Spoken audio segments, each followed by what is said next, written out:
మీ business ను develop చేసుకోవాలి అనుకుంటున్నారా? మీ పరపతిని పెంచుకోవాలి అనుకుంటున్నారా? అయితే ఓకే టీవీ ద్వారా L band, Aston band ad, scrolling ad, ad with voice overs, logo bug, video ads ద్వారా మీ యాడ్స్ ను పబ్లిష్ చేసుకోండి. సంప్రదించవలసిన ఫోన్ నెంబర్ 8520917933. గత ప్రభుత్వంలో ఈ యొక్క ఐఏఎస్ల పరిపాలన ద్వారా ఈ రాష్ట్ర ప్రభుత్వం ఏదైతే దోచుకున్నదో ఉచిత సలహాలు వీళ్ళే ఇచ్చింది. ఇప్పుడు రామకృష్ణారావు మంచోడా చెడ్డోడా అనేటటువంటిది టెస్ట్. నువ్వు మంచోడైనంత మాత్రాన బంగారు కత్తితోటి గొంత ఎవడు కోసుకోడు. నేను ఏమంటున్నాను, రామకృష్ణారావుకు నా యొక్క సూటి ప్రశ్న ఏంటంటే, నువ్వు నీతిపరుడవే, నిజాయితీ పరుడవే, బంగారు కత్తివే అయితే ఈ విధంగా లోన్స్ తీసుకురావడం అనేటటువంటి ఎఫ్ఆర్బిఎం పరిమితి దాటిపోతే ఇంకో రకంగా దొంగతనంగా ఎట్లా లోన్ తీసుకురావాలని చెప్పేసి లాస్ట్ కు మీ టీవీని కూడా కుదబెట్టి లోన్స్ తెచ్చుకున్నారు. అవును, ఎందుకంటే టీవీకి మేమే పర్మిషన్ ఇచ్చినాం కాబట్టి Warangal jail, RTC bus stand ఇటువంటివన్నీ పెట్టి లోన్ తెచ్చుకున్నాం. ఇవి కాకుండా ఇప్పుడే నాకు సాయంత్రం తెలిసిన విషయం ఏంటంటే, ఇంటర్మీడియట్ బోర్డు, తెలుగు అకాడమీ ఇటువంటి వాటిలన్నింటిలో ఇంటర్మీడియట్ బోర్డులో 150 కోట్ల రూపాయల ఫిక్స్డ్ డిపాజిట్లు రాత్రికి రాత్రే విడ్రా చేసి తీసుకుపోయి ప్రభుత్వ అకౌంట్ లో కలిపేసి. ఎప్పుడు జరిగింది ఇది? కరెక్ట్ 6 నెలల కింద జరిగింది. అంటే ట్రాన్సాక్షన్ జరిగింది. 150 కోట్లు తీసుకుపోయి ఇచ్చారు. మాకు జీతాలు రావట్లేదు, మేము ఇంటర్మీడియట్ బోర్డు పేపర్లు ఇస్తే మాకు వాల్యుయేషన్ కు డబ్బులు ఇస్తారు. 6 నెలలు అయింది, 8 నెలలు అయింది, మాకు డబ్బులు రావట్లేదు అంటే ఇంకెక్కడ ఉన్నారో డబ్బులు తీసుకుపోయి గవర్నమెంట్ మీకు డబ్బులు ఇప్పట్లో లేవు, ఎలక్షన్ అయిన తర్వాత చూస్తారట అని అన్నారు. ఇప్పుడు ఎలక్షన్ అయిన తర్వాత నిన్న సార్ ఏమంటున్నారంటే, లంకె బిందెలు ఉంటాయని అనుకున్నాం, ఇక్కడేమో అన్ని ఖాళీ కుండలు ఉన్నాయి కాబట్టి ఇప్పుడు ఏం చేయాలనో అర్థం కాలేదని ఆయన పరిశ్రమలో ఆయన ఉన్నాడు. ఇప్పుడు నన్ను ప్రెస్ వాళ్ళు అడిగిండ్రు, మరి 150 కోట్లు గవర్నమెంట్ నుంచి మీరు డిమాండ్ చేస్తున్నారా మళ్ళీ వెనకది ఏమంటే, ముఖ్యమంత్రి చెప్తున్నాడు ఖాళీ కుండలు ఉన్నాయి. సో కాబట్టి ఇక్కడ ఏంటంటే మొత్తం వ్యవస్థలన్నింటినీ నాశనం చేసి గత 9.5 సంవత్సరాలుగా దాదాపు 60 సంవత్సరాల 1956 నుంచి తెలంగాణ రాష్ట్రం ఏర్పడే వరకు 2014 వరకు ఎంత విధ్వంసం అయితే జరిగిందో దానికి 10 రెట్ల విధ్వంసం ఈ 10 సంవత్సరాలలో దొరగారు చేసిండ్రు. కానీ సార్, ఎంతసేపు అందరము పొలిటికల్ లీడర్స్ గురించి మాట్లాడుకుంటున్నాం, కానీ మెయిన్ వీళ్ళు 35 ఏళ్ళు సర్వీస్ లో ఉండి ప్రజల సొమ్మును కొల్లగొట్టి వాళ్ళ ఫ్యామిలీని పబ్బం గడిపించుకొని యూనివర్సిటీల షేర్లు తీసుకొని పక్క రాష్ట్రాల్లో ఇన్వెస్ట్ చేస్తా ఉన్నారు. వీళ్ళని ఏం చేయాలి అసలు? ఎన్నుకోలేము, ఓడగొట్టలేము. నేను మీకు ఒక విషయం చెప్తా. ఐఏఎస్ అంటే దాదాపు 15 లక్షల మంది ఈ దేశంలో ఆస్పిరెంట్స్ ఉంటారు. దాంట్లో నుంచి ఒక 1500 మంది 200 సెలెక్ట్ అవుతారు. మరి ఇటువంటి విధవ ఆఫీసర్లు ఉన్నారనేమో ఒక 3-4 ఇయర్స్ బ్యాక్ మోరల్ సైన్స్ అనేది దాంట్లో పెట్టారు. అంటే ఒక పేపర్ మోరల్ సంబంధించినటువంటి నైతిక విలువలకు సంబంధించిన పేపర్ను ప్రవేశపెట్టారు. అయితే ఆయన సందర్భంగా అంటే ఈ నైతిక విలువలు పెట్టి ఈ పేపర్ పాస్ అయినోడు అంతా నైతికంగా ఉంటాడా అంటే ఉండడు. కానీ అట్లీస్ట్ ఏది నైతికత కాదని తెలవాలనే ఉద్దేశంతో దాంట్లో చాలా స్పష్టంగా ఒక సెంటెన్స్ చెప్తే నేను చాలా ఆశ్చర్యపోయినా. ఇప్పుడు ఉదాహరణకు మీరు ఎఫిషియన్సీలో 100 మార్క్స్ వస్తాయి మీకు, అదేవిధంగా నైతికతలో కూడా 100% వస్తాయి. నాకు ఎఫిషియన్సీలో నాకు కూడా 100 వస్తాయి, కానీ నైతికత దృష్టిలో పెట్టుకుంటే నాకు 70 కంటే ఎక్కువ రావు. ఎందుకంటే నేను ఏదో ఒక తప్పు చేయండి, నాకు నిద్ర పట్టదు రాత్రికి. కాబట్టి నన్ను చూజ్ చేసుకోకూడదు. ఎఫిషియన్సీ తక్కువ ఉన్నా సరే, తక్కువ ఎఫిషియన్సీ ఉన్న ఆఫీసర్ని చూజ్ చేసుకోవాలి, కానీ నైతికత విషయంలో కాంప్రమైజ్ కావద్దు అనేటటువంటిది దీని యొక్క ఉద్దేశం.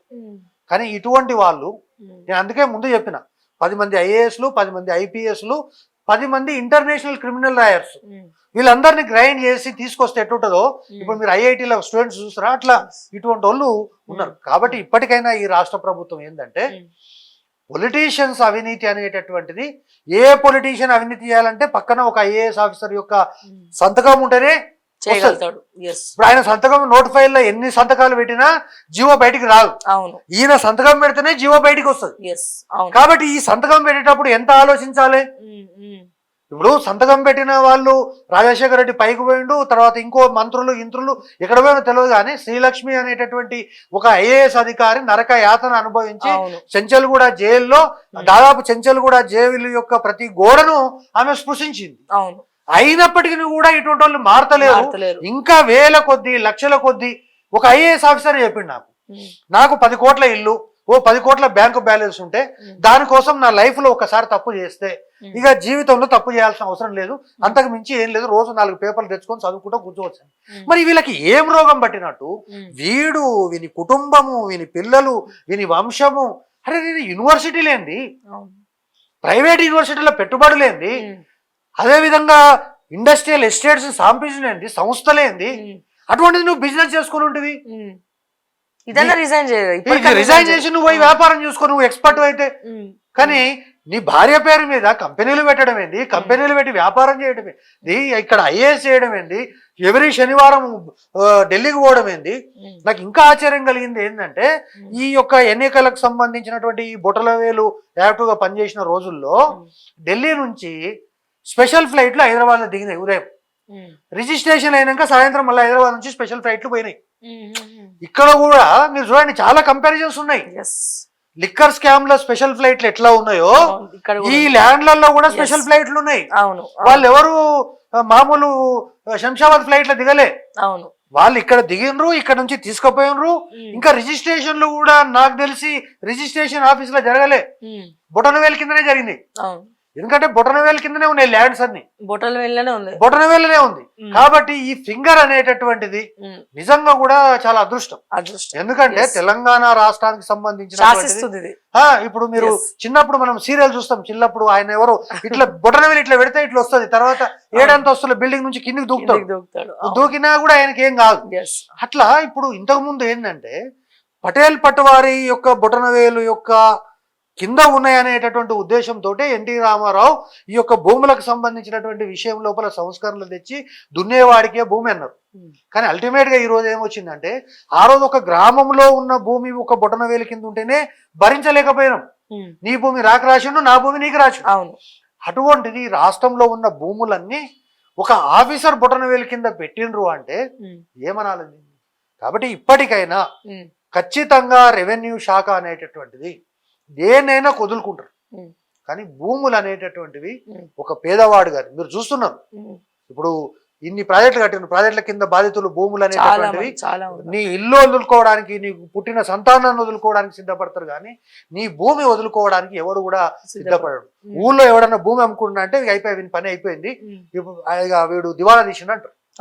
అటువంటిది ఒక భూమి పైన తెలంగాణ సాధించిన తర్వాత, తెలంగాణలో భూములు సంబంధించినటువంటి విలువ వచ్చిన తర్వాత ఇటువంటి క్రిమినల్స్ సంబంధించిన అధికారుల చేత ఈ యొక్క భూమి యొక్క యాజమాన్యము, హక్కులు, ధరని దాని పేరు మీద ఇట్లా ఇవన్నీ చేయడం అనేటటువంటిది.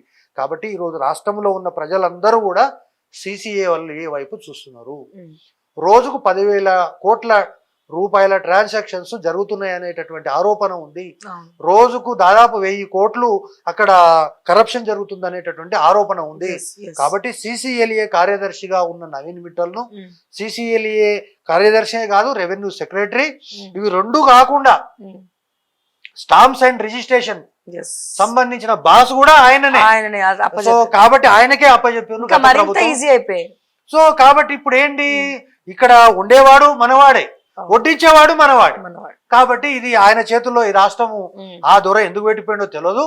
కాబట్టి ఈ రోజు ప్రజా పరిపాలన అని చెప్పి ప్రజల యొక్క ఆకాంక్షలకు ఉన్నటువంటి ప్రభుత్వం ఇటువంటి అధికారులను ఒక్క క్షణం కూడా మనము ఉండడానికి వీల్లేదు, తక్షణం చర్యలు తీసుకుంటారని. మీ బిజినెస్ ను డెవలప్ చేసుకోవాలి అనుకుంటున్నారా, మీ పరపతిని పెంచుకోవాలి అనుకుంటున్నారా, అయితే ఓకే టీవీ ద్వారా L band, Aston band ad, scrolling ad, ad with voice overs, logo bug, video ads ద్వారా మీ యాడ్స్ ను పబ్లిష్ చేసుకోండి. సంప్రదించవలసిన ఫోన్ నెంబర్ 8520917933.